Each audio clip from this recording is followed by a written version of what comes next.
Headline from the New York Times: Mexican cartels overwhelm police with ammunition made for the U.S. military. Gosh, I wonder how they got their hands on that sort of thing. Drug syndicates have used 50 caliber ammunition produced at a plant owned by the United States Army and then smuggled across the border in attacks on Mexican civilians and police. You can see this building in particular riddled with bullet holes. Peacekeepers, what are we? Some sort of peace walkers? Metal Gear. It can't be. Let's see. My God, this is going back to November 2019.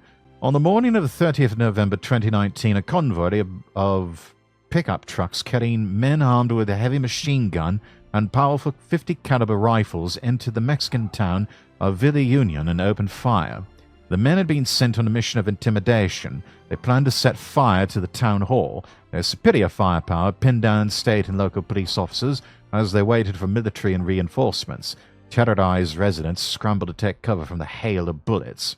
A smell of smoke filled the streets and spent casings covered the ground like fallen leaves, according to Luis Manzano, a Mexican journalist who drove into town during the shooting. His most vivid memory was the thunder of 50 caliber guns. The ground trembled as they fired, he said. I'd never experienced anything like that. The military drove off the assailants. In the end, 4 police officers, 2 civilians, 19 cartel members were killed.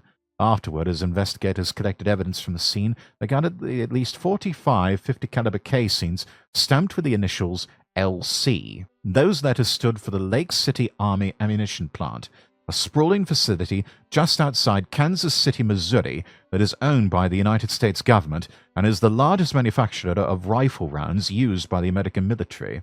Those of you who don't live in America, having been to Kansas City myself, I can assure you that is a long, long way from the US-Mexico border. That's at least, I don't know, if you started out from Kansas City and went all the way to a city like, I don't know, Laredo or Del Rio or someplace like that in Texas, that would probably take you close to 8, maybe 10 hours to make that drive.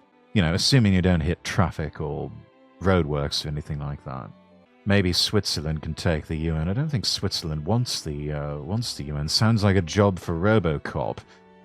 Yeah. Someone needs to get OCP on the horn and get some of the latest units. Maybe we can drop a few Ed 209s down there, see what they can do about it. Maybe it's just me, but I think we're past due for a third military action in Mexico to clean up that troublesome neighbor. I agree. I think it's long past time for that sort of thing. And if anyone can clean up the mess down there, it'd be the American military. Wonder how they got it. Looks at the corruption of state governments like Minnesota. I wonder who bought it and traded it to people who are on the no sales list. Yeah, I wonder how that happened. Betting the ammunition actually came from Ukraine. Possible. Who knows? Could be as simple as you've got a mole in the Lake City Army ammunition plant and pilfered a few boxes of that 50 caliber ammunition and managed to get it smuggled across the US-Mexico border. Could be something as simple as that. Oh, Pionli, thank you for the hydrate and stretch. There's also been a major supplier for ammunition for American consumers, including 50 caliber cartridges. These powerful rounds, as big as a medium-sized cigar, designed to be used by the military to destroy vehicles and light aircraft, are currently available for purchase by civilians across the United States.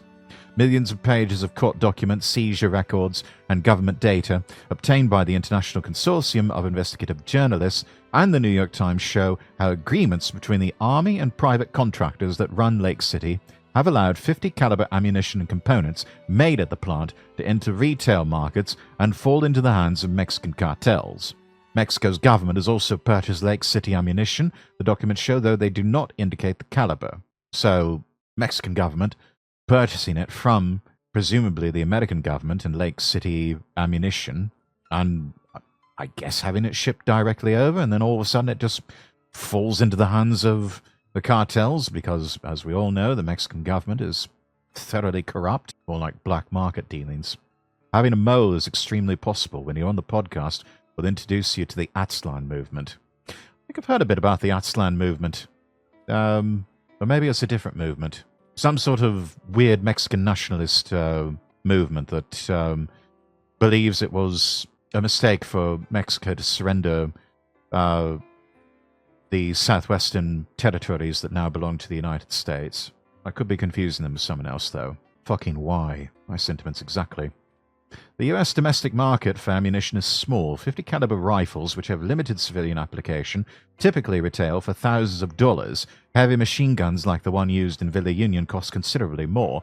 The gun's standard cartridges average between $3 and $4 a piece and are rarely purchased by American gun owners. But in Mexico, where cartels have deep pockets and a seemingly endless appetite for 50 caliber firearms, demand is high.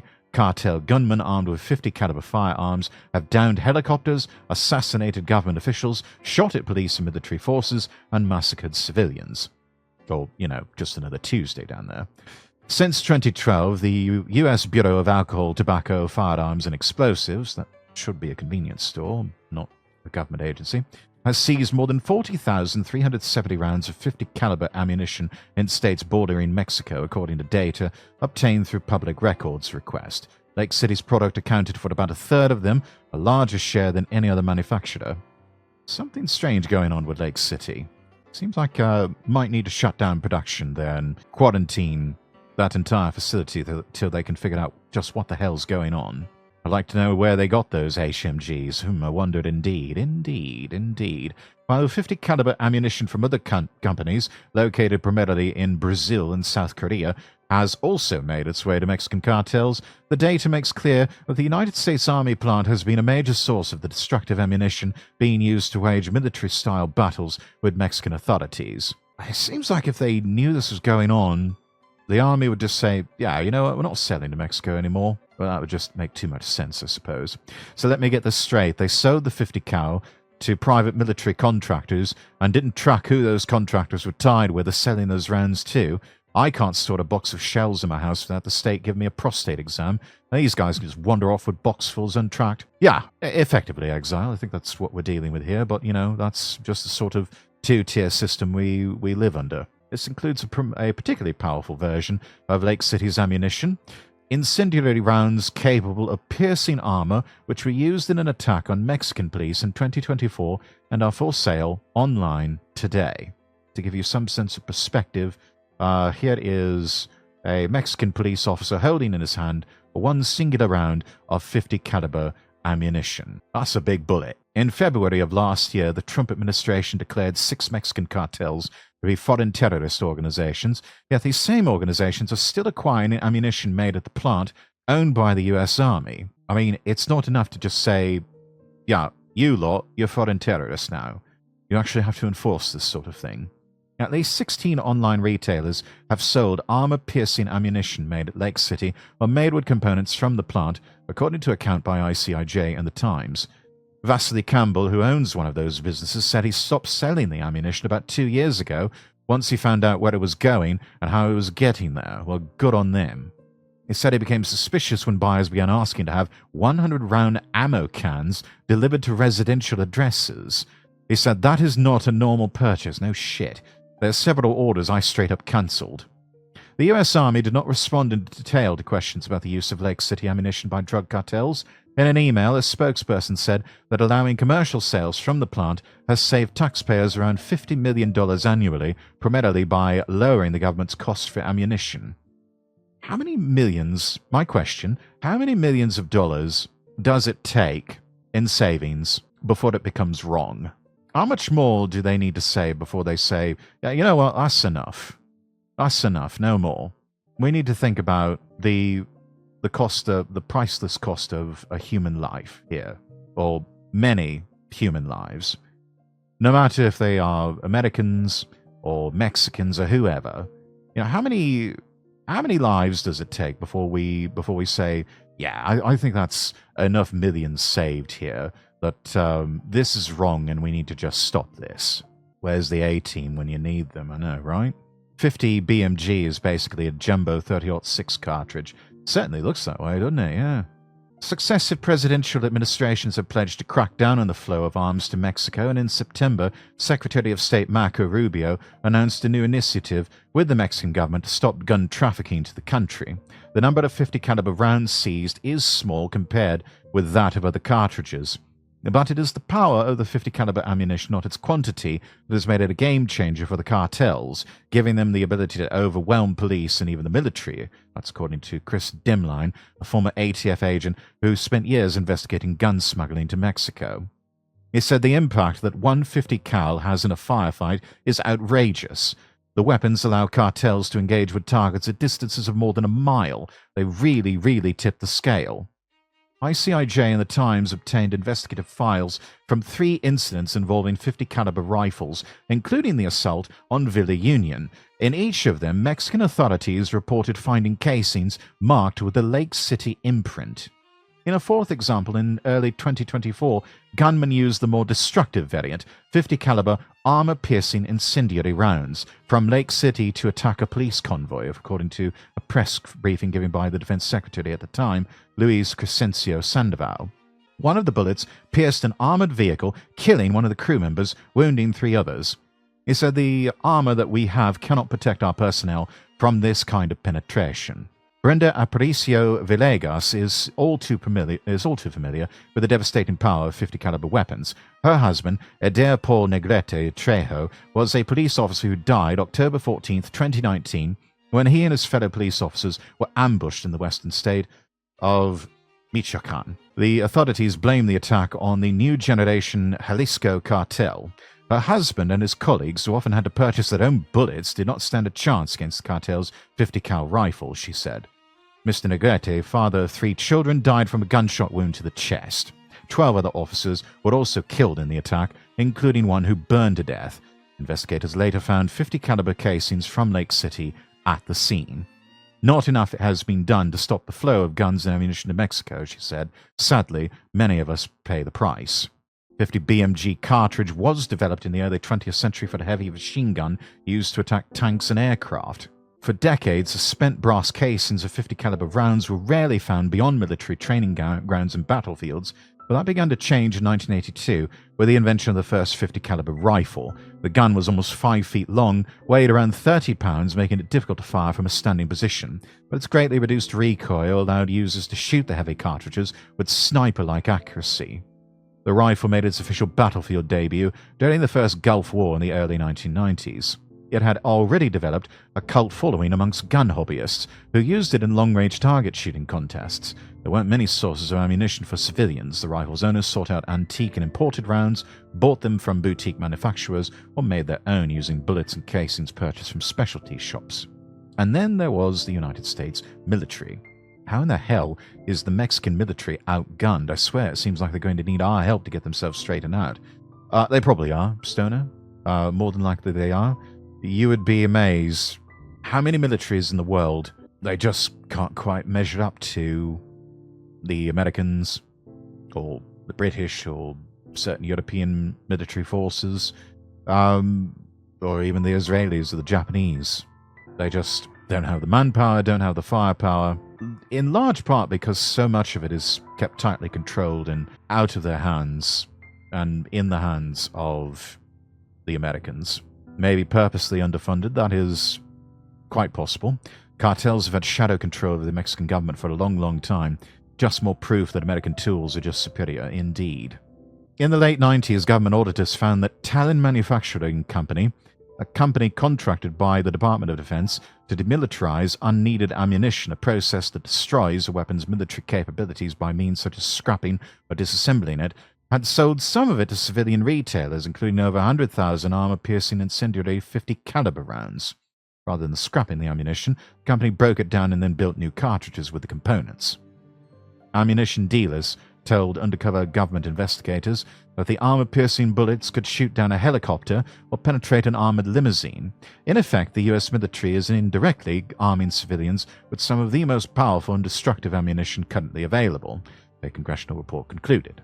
In 2000, Congress passed a bill that prohibited the Pentagon from selling armor-piercing ammunition for 50 caliber weapons to the public. It instructed the Defense Department to require anyone receiving armor-piercing ammunition or components from it to pledge not to transfer the materials to any purchaser in the United States other than law enforcement or other governmental agency. The legislation did not address standard non-armor-piercing cartridges known as ball rounds. Talon continued selling that ammunition made with Lake City components until 2007, when environmental and safety concerns led the company to stop operations. Environmental and safety concerns. How very interesting that those are cited. A new supply of Lake City rounds soon emerged, however. Concerned about the potential for ammunition shortfalls during the global war on terror, Army planners allowed Lake City's operator, ATK, to ramp up commercial activity at the plant in exchange for guarantees the company would maintain the ability to produce more than 1.6 billion rounds of ammunition a year, and that included 60 million 50 caliber cartridges. By the end of 2008, ATK had begun selling some of that ammunition to retailers. Authorities soon began intercepting Lake City ammunition headed for the southern border. In October 2009, American officials seized 100 rounds of Lake City ammunition from a smuggling ring that had run hundreds of guns, including at least one 50 caliber rifle, to Mexico. Authorities there found the weapon in a raid of cartel forces that had attacked government officials, according to U.S. District Court documents. As the years went by, incidents of cartel violence increased substantially, and attacks with 50 caliber weapons became more frequent. In May 2011, cartel members forced down a Mexican federal police helicopter in the western state of Michoacán. A few days later, gunmen armed with weapons, including a 50 caliber rifle, fired on 4 more helicopters.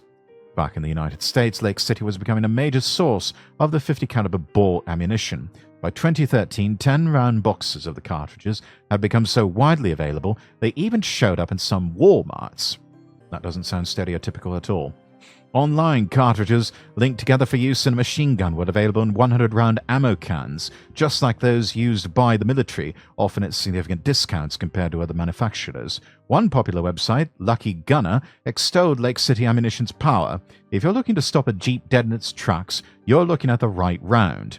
Starting in 2015, Mexico saw a steep escalation in violence, with homicides climbing for 3 consecutive years, according to official data.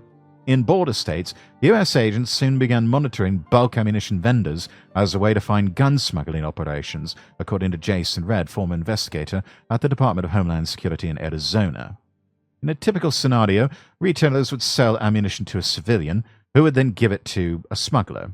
With few exceptions, almost any U.S. citizen or legal resident 18 or older can buy any type of rifle ammunition, even of the armor-piercing variety, in any quantity.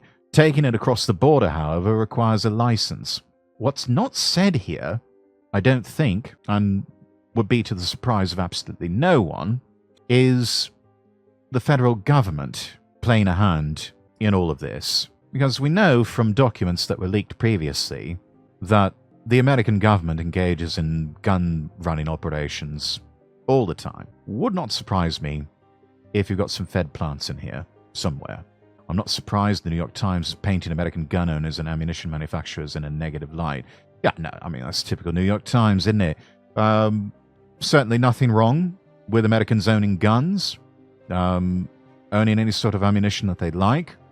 I am to the point that I'm not a fan of the government, to the point that I would say to those that want to take everyone's guns, no, RPGs for everyone.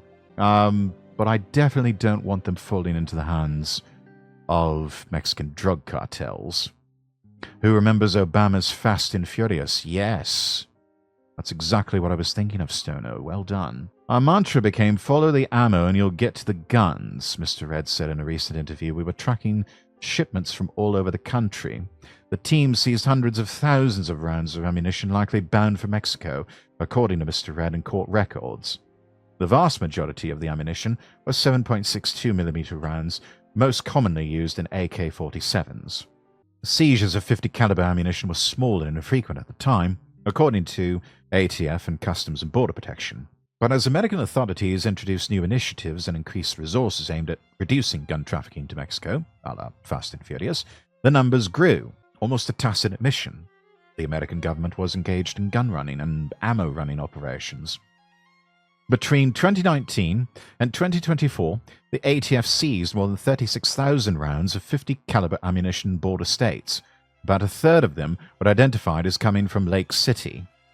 During the same period, customs officials seized nearly 21,400 units of 50 caliber ammunition. This included 2,850 of the armor-piercing incendiary rounds.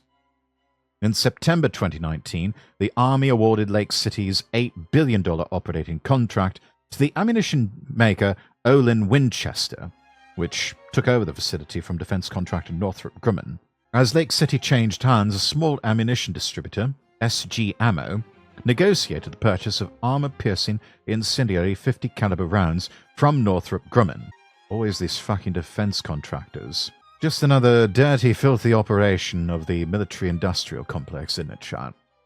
In a newsletter, the distributor's owner, Sam Gabbard, urged his customers to get some before this stuff gets banned, adding that this is one of those products that actually surprised me when the deal went through.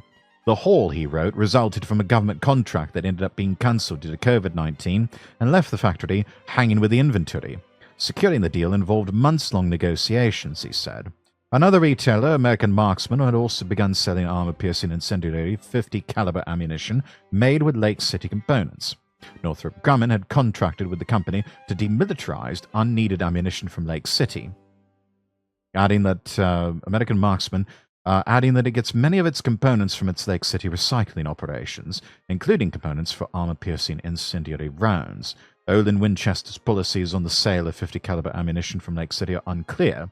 The company's catalog does not offer the rounds for sale to civilians, but Lake City cartridges and components, including armor-piercing incendiary rounds and bullets, have continued to appear on the market. Gotta go, we've got company take care. All right, sir, take care of yourself. Thank you for stopping by.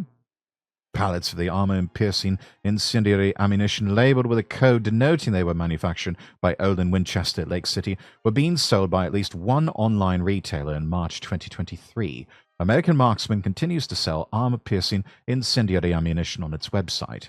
It is unclear which Lake City contractor manufactured the components used to make those rounds. January 2022, the Department of Justice announced the indictment of members of a gun trafficking ring run by a former U.S. Marine that sold guns and ammunition, including 50 caliber rifles, to the Jalisco Cartel, same group accused of killing Ms. Villegas' husband, the police officer. 4 months later, the Marine pleaded guilty. So our hunch was right. There was a mole. During the operation, U.S. federal agents seized approximately 10,210 50 caliber armor-piercing incendiary rounds with Lake City markings. There's no indication the ammunition came from American Marksman or SG Ammo. In an email, the Army said that the Lake City contractors are required to comply with all federal and state regulations governing the sale of commercial ammunition. While the operating contractor does not sell directly to the public, it sells to distributors, resellers, and retail stores, which are also required to adhere to federal, state, and local laws regulating ammunition sales. Apparently that's not stopping anyone.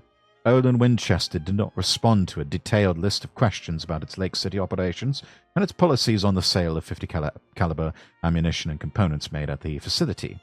In an email, Northrop Grumman said it fully complied with government contract obligations in its sales of ammunition during the 2 years it ran Lake City. SG Ammo did not respond to multiple emails about its purchases of 50 cal ammo. American Marksman also declined to comment, so effectively a wall of silence by everybody. Not that it would do them any good to say anything to the New York Times, it just would get twisted and taken out of context.